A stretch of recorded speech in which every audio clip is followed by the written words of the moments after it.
Okay.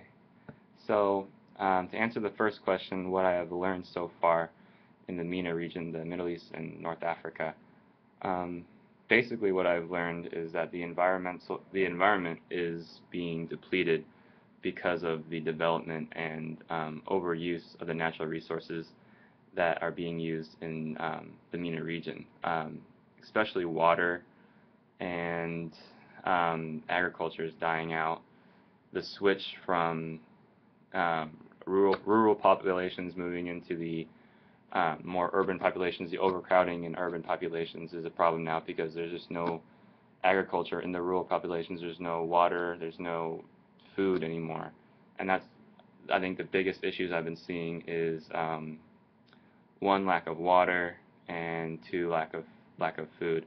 Those are probably also, to answer the second question, my biggest surprise.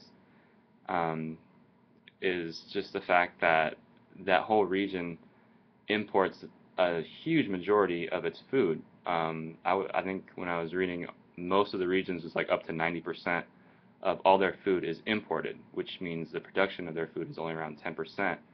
And that reflects on the agricultural part of what I was just describing, how the rural side of these areas are just being vacant now because there's just no job, there's no agriculture there to farm, and there's no water to be used in agriculture. Even though a large majority of the water does go there, it doesn't seem to do much of an effect. So um, something new needs to happen with the agriculture, whether it's new innovations in organic farming, sustainable farming.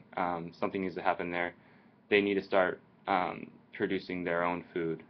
That's a key issue, as well as water conservation. How they're starting to use up all the aqueducts.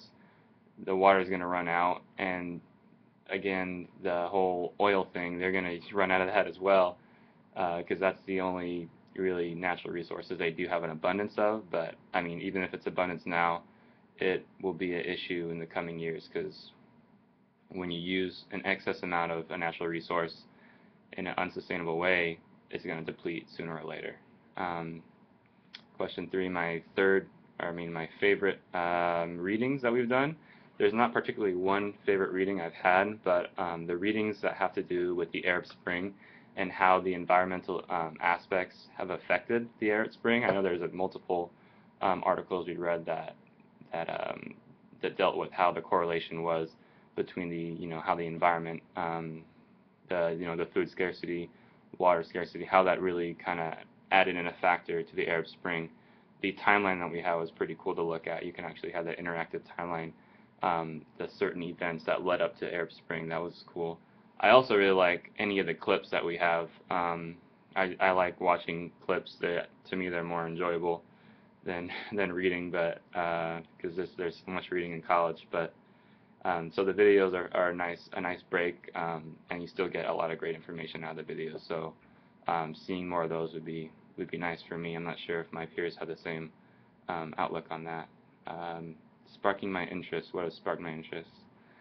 Seeing that NGO, the Arab Youth Movement for the environment, that was cool to see that there's actually a young NGO out there trying to make a difference in their region, particularly dealing with the environment, and having been partaking in the Model UN as a non-governmental organization, the Third World Network, which is right along the same lines as this, and I was in the United Nations Environmental Program.